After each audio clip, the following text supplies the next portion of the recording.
What the haters talking about?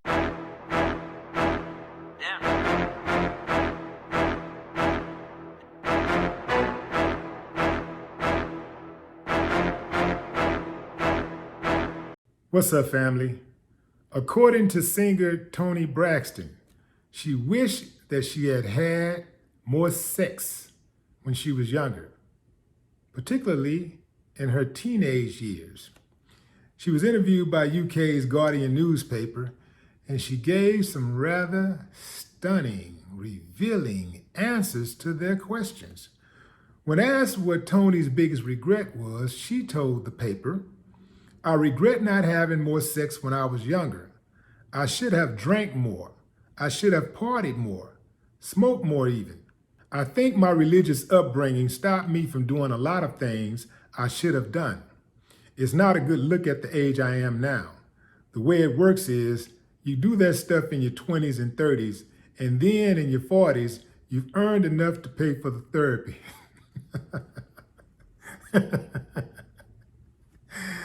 Whoa. A little insight there. Let's go back to the part where she said, "I think my religious upbringing stopped me from doing a lot of things that I should have done."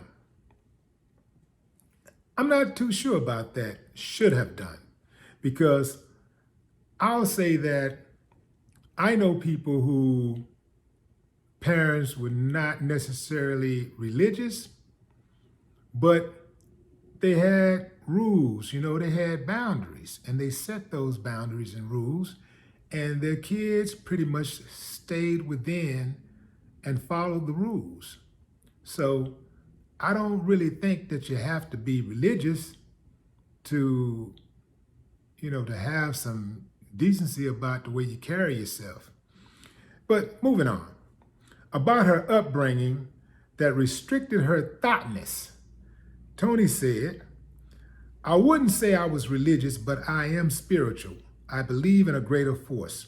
When I was 7, my family became very religious. We were Jehovah's Witnesses. We were Catholic. We tried everything before settling on United Methodists.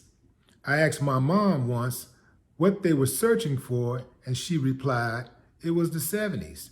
The 70s was a very religious era. I think a lot of people were looking for the right path." Okay, 70s, people looking for the right path.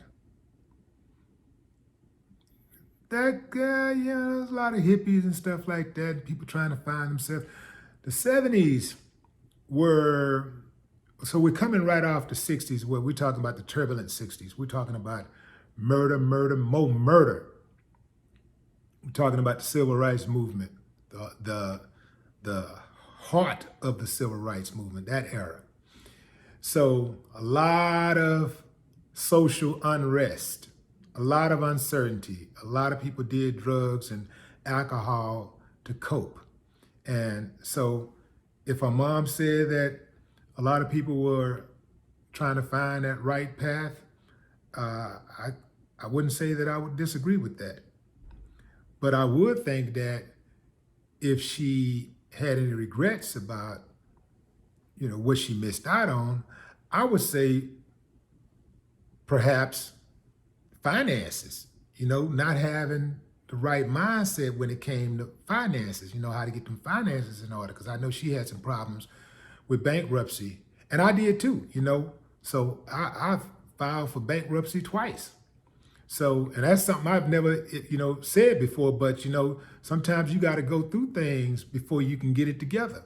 And apparently she got it together now, but, bankruptcy is one of those things that really is not something to really be embarrassed about, because major corporations go through bankruptcy all the time. And it's just a matter of really reconstructing your business plan and your business affairs, protecting your assets and all of that type of stuff. So, giving you some time to get everything in order. That's really what it's for. But yeah, I would think it would be somewhere along those lines. Now, I will say this. There's nothing wrong with having fun. We know that There is a double standard. I know some people say, well, there's not no double standard. No, it is a double standard. Some double standards in society favor women, some favor men. Being promiscuous favors men. And here's the thing. Men can do as many women as they want.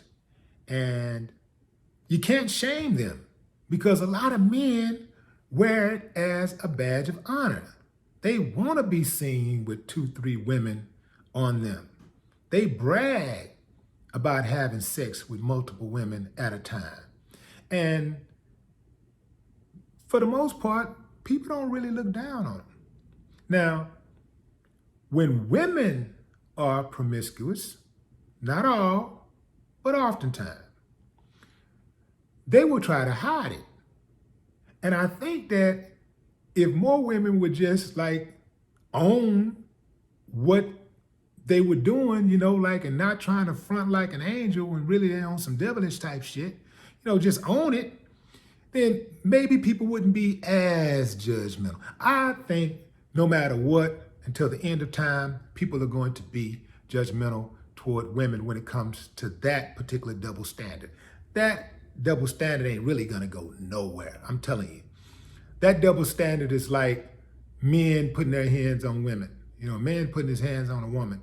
That double standard ain't going nowhere. People are going to forever look down on a man that put his hands on a woman. So that's just one of those things that you have to deal with in society, you know, and whether it's fair or not, you know, and here's the thing, like for men, you know, we're really hypocritical, really, because we like to mess around with the fast girl. You know, we like to go to the strip clubs and all of that stuff. I don't go to strip clubs personally, but I'm just saying I'm a man, so we like all of that stuff. But we just don't want to necessarily wife one, although it's different today. You know, like, you know, you got multi-millionaire celebrities wifing up strippers. So it's totally different than it was, you know, when I was coming up. Conclusively, I got to say this, fam. At the end of the day, for the most part, men own their promiscuity. And for the most part, women hide theirs. Women do hoe shit and demand saint attention. Men do hoe shit and are treated as such. Correct me if I'm wrong, fam. Back to Toni Braxton. What did Toni really miss out on? My guess, a few DUIs and some painful trips to the clinic. Count your blessings, Toni. No more talk. What the haters talking about?